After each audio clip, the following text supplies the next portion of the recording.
আমাদের দেশে অনেক মসজিদে ফজরের সালাতের পর সূরা হাশরের শেষ 3 আয়াত তেলাওয়াত করা হয়। এর ফজিলত কি? দেখুন, সূরা হাশরের শেষ 3 আয়াত সকাল এবং সন্ধ্যা পাঠ করার কথা বিভিন্ন হাদিসে আছে। সেই হাদিসগুলোর ব্যাপারে মুহাদ্দিসদের অনেকেই আপত্তি তুলেছেন, সেগুলোর সনদ এবং সূত্র বিশুদ্ধ নয়, আবার কেউ কেউ সেটাকে বিশুদ্ধ বলেছেন। কিন্তু আয়াতুল কুরসি পড়ার ব্যাপারে কোনো সন্দেহ সংশয় কারোর, সেটা সকাল সন্ধ্যা তো বটেই, এমনকি 5 ওয়াক্ত নামাজেরও। কিন্তু দুঃখজনক যে আয়াতুল কুরসি, যেটার বিশুদ্ধতা নিয়ে কোনো প্রশ্ন নাই কারোর, সেটার ব্যাপারে এমন কোনো আগ্রহ আমাদের মধ্যে নাই, অথচ সেটার আগ্রহ অনেক বেশি থাকা উচিত ছিল। তো আয়াতুল কুরসির পাশাপাশি কেউ যদি সূরা হাশরের শেষ 3 আয়াত পড়ে, তাহলে সে বিদআত করছে বলা যাবে না, কারণ হাদিসে আছে এবং হাদিসের বিশুদ্ধতার সপক্ষেও অনেক মুহাদ্দিসদের যুক্তি আছে। কিন্তু আপনি যদি সনদের শক্তিশালী হওয়ার দিক বলেন, তাহলে আয়াতুল কুরসির চাইতে সন্দেহাতীতভাবে অনেক বেশি শক্তিশালী সূত্রে বিশুদ্ধভাবে প্রমাণিত আপনার এই সূরা হাশরের শেষ 3 আয়াতের চাইতে কোনটা? আয়াতুল কুরসি। কিন্তু আয়াতুল কুরসি পড়ার তেমন কোনো তোড়জোড় নাই, এটা আমাদের অভ্যাস গড়ে তোলা উচিত। আর ইমাম সাহেবরা সূরা হাশরের শেষ 3 আয়াত পড়ে মুসল্লিদেরকে নিয়ে পড়ায় সারা জীবন, 10 বছর 15 বছর 20 বছর ইমাম সাহেব একজন যে আরেকজন আসে, একই কাজ চলতে থাকে। আমি অনেক সময় জিজ্ঞেস করি, যদি এটা সাবেত হয়, তাহলে সে সাবেত হয় তো নিজে নিজে পড়াটা ইমাম সাহেব কেন পড়াই দেন? নবী করিম সাল্লাল্লাহু আলাইহি ওয়াসাল্লাম তো সাহাবীদেরকে পড়াই দেন না, আপনি কেন পড়াই দেন? আমল তো হবে নবী সাল্লাল্লাহু আলাইহি ওয়াসাল্লাম নিয়ম অনুযায়ী।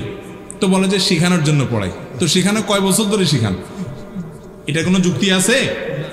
অতএব ইমাম সাহেবরা সুন্নাহ সম্মত বিষয়গুলো মুসল্লিদেরকে তালকিন করাবেন এবং মুখস্থ করতে উদ্বুদ্ধ করবেন, সারা জীবন মুখে মুখে ধরে ধরে একটা পড়াই দিবেন, এটা সঠিক।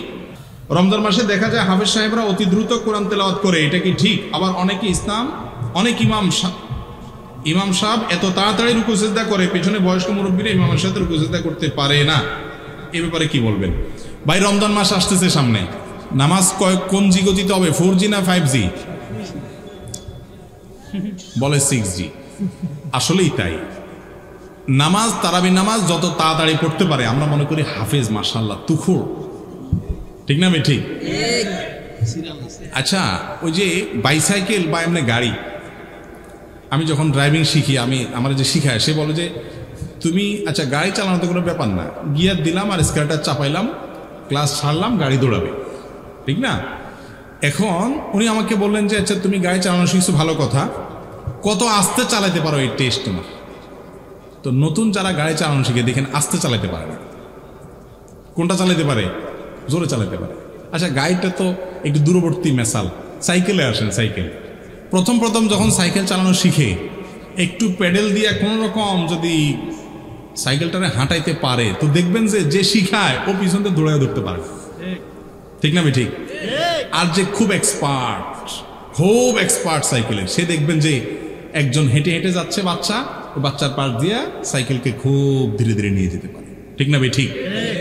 তো এইটা যেরকম ঠিক, একইভাবে কোরআনে কারিমের তেলাওয়াত ধীরে ধীরে সুন্দর করে পড়তে পারা, এটা সবাই পারে না, এটা এক্সপার্টরা পারে। আর হুলস্থুল করে তুফান মিল করে পড়া, এটার জন্য তেমন যোগ্যতার প্রয়োজন হয় না। বিশেষ করে তোতা পাখি মার্কা হাফেজ কি পড়ে না পড়ে বুঝে না, এরা হুলস্থুল করে পড়াটা অনেক বেশি তাদের জন্য উপযোগী এবং উপকারী মনে করে, তারা ওটাকে সহজ মনে করে। মনে রাখবেন, তারাবির নামাজটার নামই হলো তারাবি, মানে বুঝেন তারবিহাতুনের বহু বছর, মানে কি?